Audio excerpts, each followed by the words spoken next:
네, 이른바 국정농단 사건 관련 2심에서 징역 1년 실형을 선고받고 대법원 상고심이 진행 중인 우병우 전 청와대 민정수석이 변호사 재개업 신청을 한 걸로 전해졌습니다. 로인사이드 박아름 기자와 자세한 얘기 해보겠습니다. 박 기자, 우병우 전 수석 재판 지금 어떻게 진행 중인가요?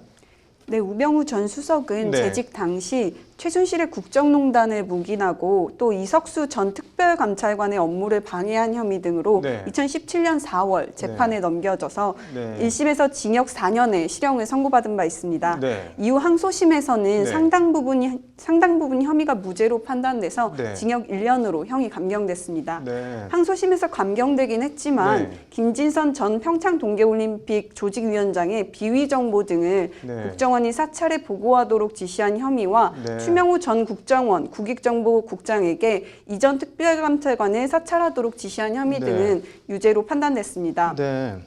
우 전 수석과 검찰 양측 모두는 항소심 판결에 불복해서 상고했고 네. 현재 대법원 상고심이 진행 중입니다.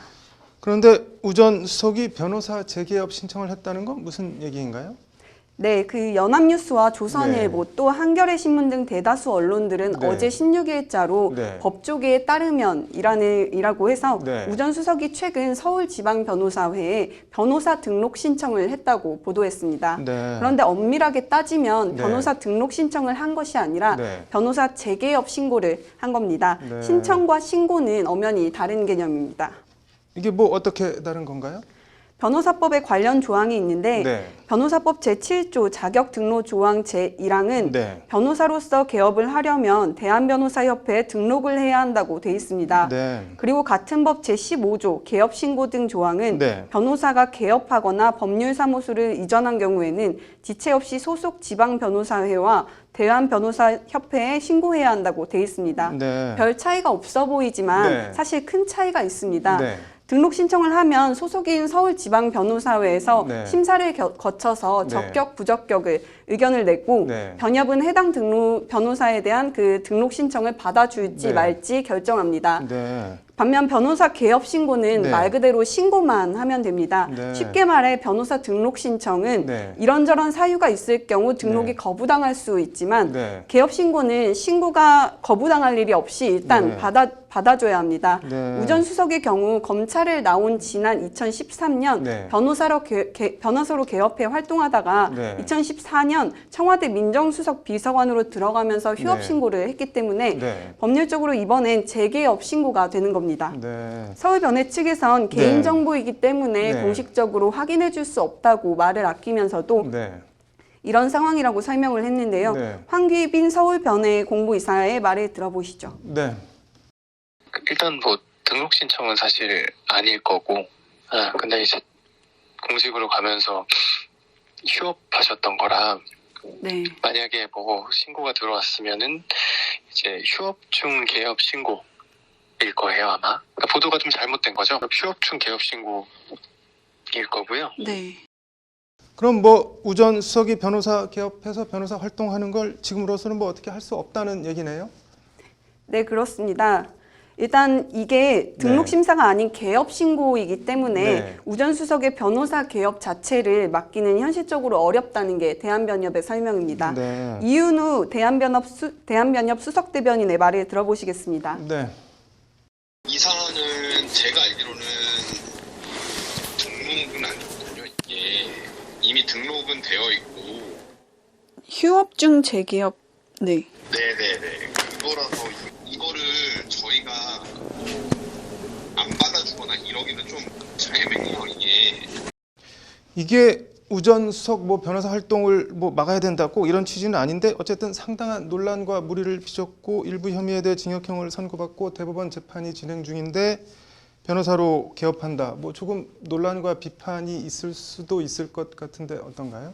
네, 이런 논란과 비판과 관련해서는 네. 변호사법에 또 이런 규정이 있습니다. 네. 변호사법 제18조 등록 취소 조항 제1항은 네. 제8조 등록 거부 조항을 준용해 대한변협이 등록심사위원회 의결을 거쳐서 네. 변호사 등록을 취소할 수 있다고 규정하고 있습니다. 네. 변호사법 제8조 등록 거부 조항 제1항 4호는 네. 공무원 재직 중에 위법 행위로 인해 형사소출을 받거나 그 위법 행위와 관련해 퇴직한 자로서 네.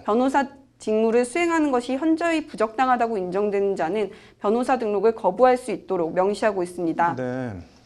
또 변호사법 제18조 등록 취소 조항은 조항 제5항은 네. 지방변호사회는 소속 변호사에게 제1항의 사유가 있다고 인정하면 지체 없이 대한변호사협회에 이를 보고하여야 한다고 되어 있습니다. 네. 우전수석의 경우에는 네. 공무원 재직 중 위법 행위로 인하여 형사소출을 받은 자에 해당하는 만큼 네. 서울변회나 변협이 어떤 입장을 취하느냐에 따라서 네. 일단 재개업 신고를 막지는 못해도 네. 사후적으로 변호사 등록을 취소할 수 있는 네. 조항은 구비하고 있는 셈입니다. 네. 서울변의 황귀빈 공보이사의 말을 다시 들어보시겠습니다. 네. 저희도 이제 그 부분의 절차대로 위원회 심사해서 저희 의견 정해지면 네. 대한변협에 저희가 올리거든요. 그럼 대한변협에서 판단하시지 않을까 싶네요. 결국 뭐 지금으로선 서울변회나 변협 행보를 지켜봐야 된다는 거네요.